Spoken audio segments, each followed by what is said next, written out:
in the making of a nation, there are three fundamental aspects which we struggle with in the beginning.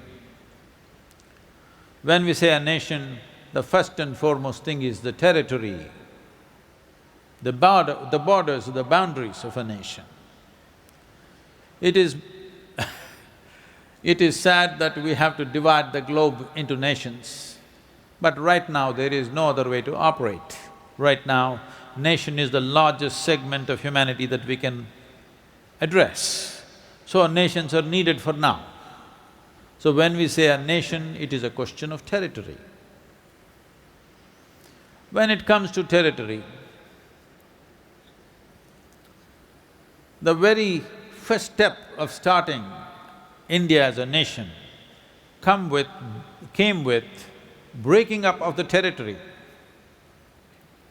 not in a geographically sensitive way, simply breaking up of the territory in a most insensitive way, which killed over 600,000 people because the partition took that many lives and millions of lives were uprooted.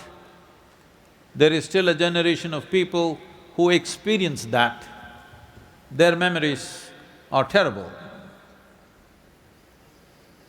We tore up the nation into three pieces without any sensitivity to the people who existed there. Above all, the success of a nation depends today or for any time.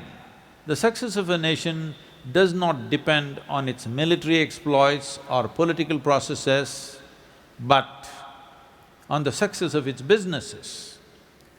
India as a nation has known this better than anybody because just about 250 years ago, this was the largest economy on the planet.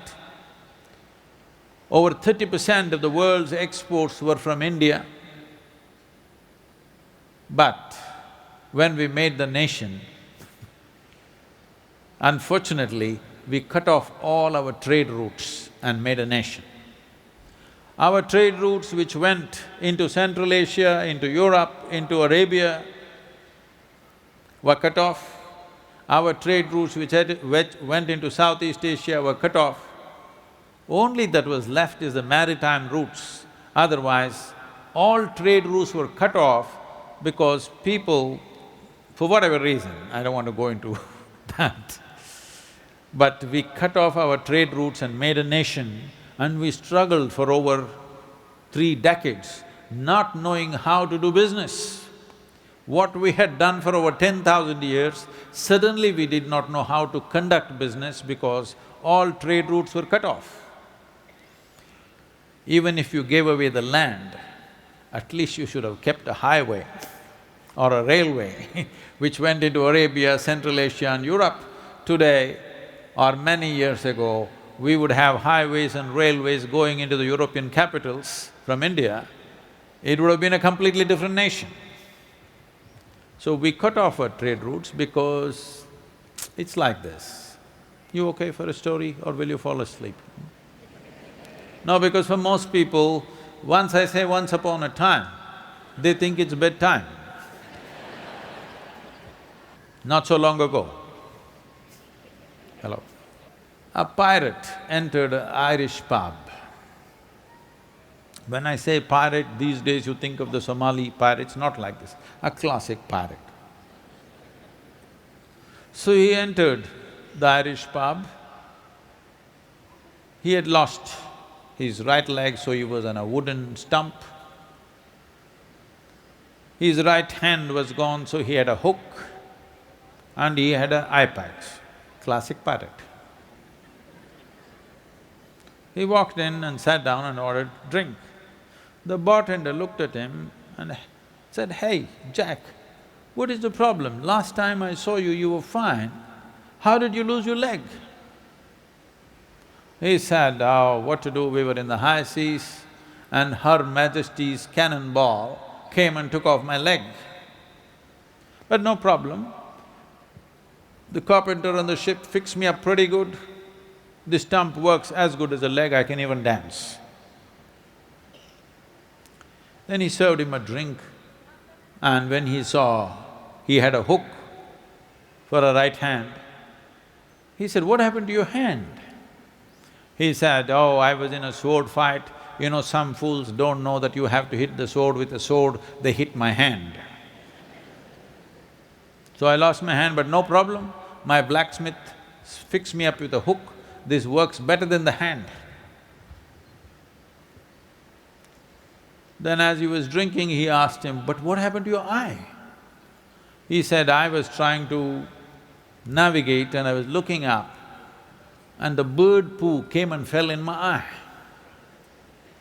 The bartender said, "But the bird poo will not take off your eyeball." He said, "Yeah, but I was new to the hook." So we were new to freedom. So we cut ourselves up without knowing what we're doing.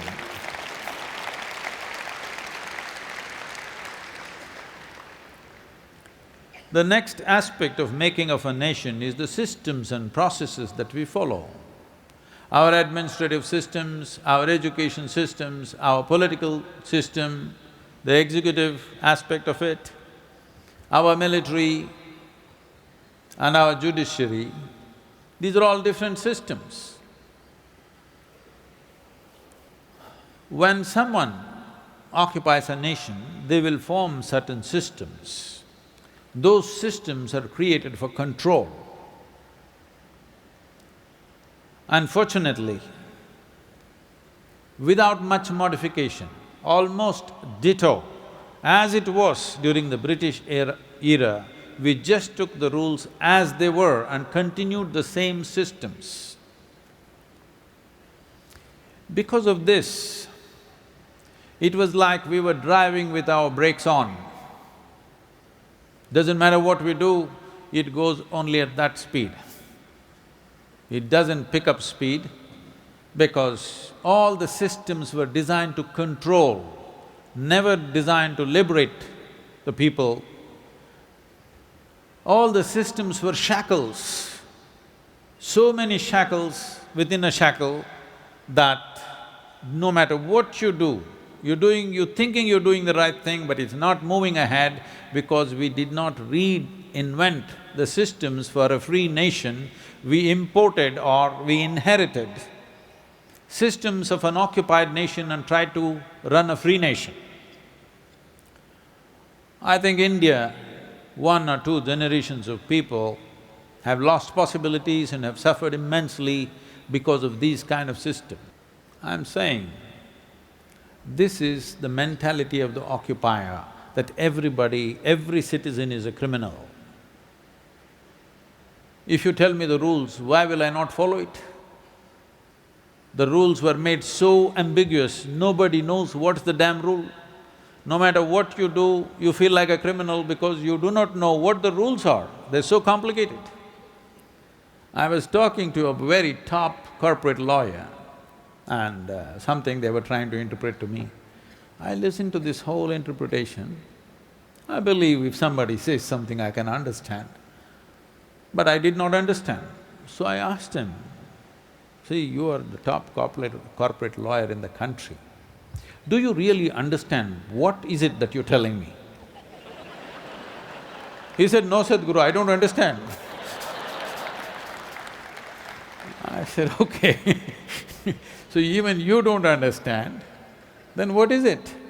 He said, "That's how it is." So these systems, now we are trying to clean up. A few major moves have been made, unshackling India's business so that it can go up. It is at the same time going through this endurance test on a daily basis. Indians have become super resilient wherever they go.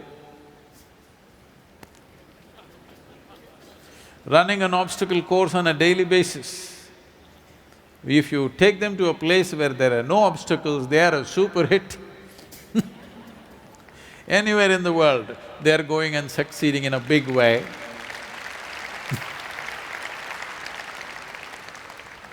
Simply because daily obstacle course has made it into such great drivers with with a sixth sense.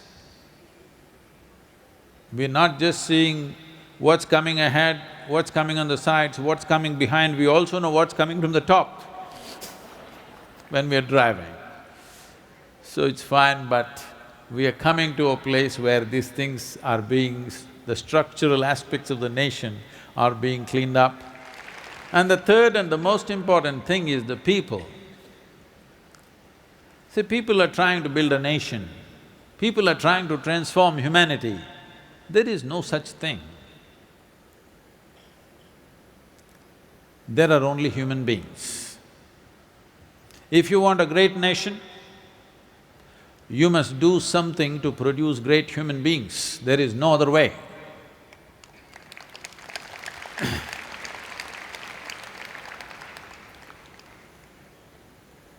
If you want to produce great human beings, we have to facilitate and structure methods and systems where human beings are not curtailed. Every human being can find full expression to who he or she is. This is a structural thing which needs to happen, which is beginning to happen, but India has had a traditional system that people don't necessarily depend upon, except for external activity. For their own development, they don't depend on any particular outside system. This is the reason, no matter what happens, you will see the country is not disturbed in a real sense as other nations would be disturbed, because there is an organic sense of being completely organized within myself. This is something that the entire world should get. This will be India's greatest offering, how an individual human being can be fully organized within himself or herself in such a way that no matter what happens, they will stay their course.